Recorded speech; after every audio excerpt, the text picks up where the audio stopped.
What's up, guys? Matt with Richardson Performance. Welcome to my channel. Now, this is something that's perplexing to me, and it's a habit that every single one of us has, and so much so, in my opinion, that it's almost human nature. And that is that we treat our family members and those closest to us with the least amount of tolerance, the least amount of understanding, the least amount of patience. And the example that I like to give with this is that within our place of business, we try to make a rule that we talk to each other just like we would talk to clients. And tone matters. It's not so much what you say, it's how you say it.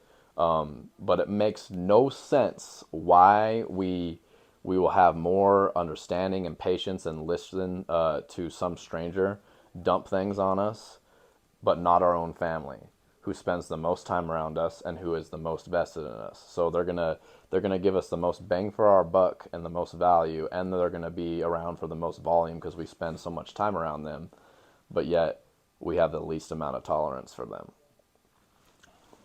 And I'm guilty of this. I try to mitigate it as much as possible because as I've watched this just in different settings of my life, it's driven me crazy. And honestly, to me, it's like anything. I just feel like it's discipline. You got to check yourself on it.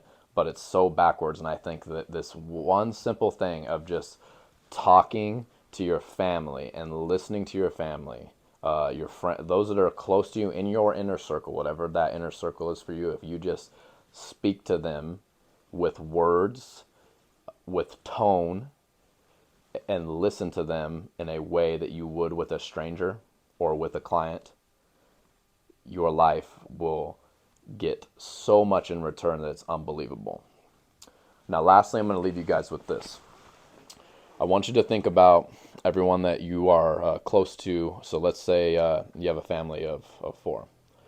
Each individual person has a relationship with each person. So it might be, mom to dad, mom to son, mom to daughter, whatever, right? You with me? This is going to apply in your work setting. This is going to apply to your friends. Every relationship has a bank account. I want you to think of this like an emotional bank account.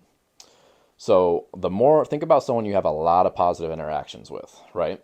And what happens is that you're building interest and wealth.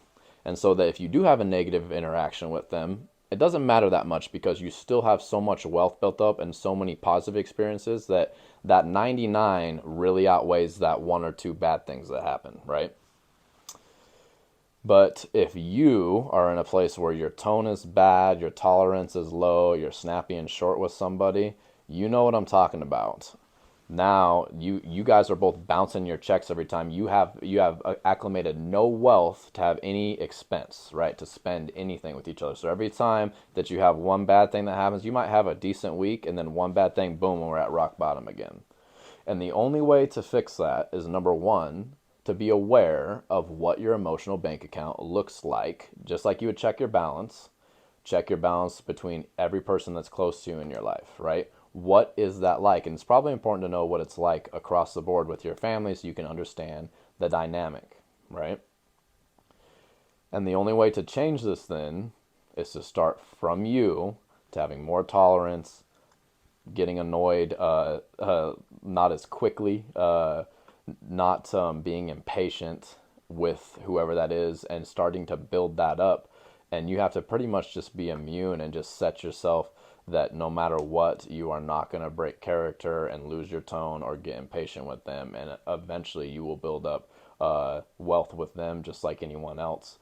And that is how you can recover and rekindle the relationships in your family. Because having powerful relationships and keeping that wealth within your family is going to pay you out so much in comparison to a stranger, in my opinion. It really will. And if we have peace at home and within our own circles, that's just going to radiate out from there. But it's got to start at our center.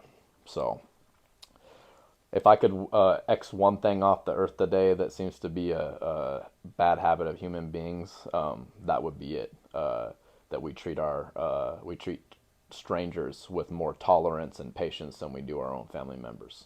So I hope that helps, guys. like anything, one bite at a time. Focus on this for the next 24 hours or so. Try to make this a habit and just something that you're conscious of. I don't like to live life with a floodlight. I like to have a spotlight, and just focus in on one thing. It never works out well if you try to take your whole meal and stuff it in your face. You got to cut that up. Take one bite at a time. We're creatures that need to just focus on doing one task at once and then moving on. So be aware of this. This will create, like I said, a lot of prosperity in your life in ways you couldn't imagine, and peace as well. So peace and prosperity, those are two things that you want in your relationship. Thank you guys for tuning in. Matt with RPT, out.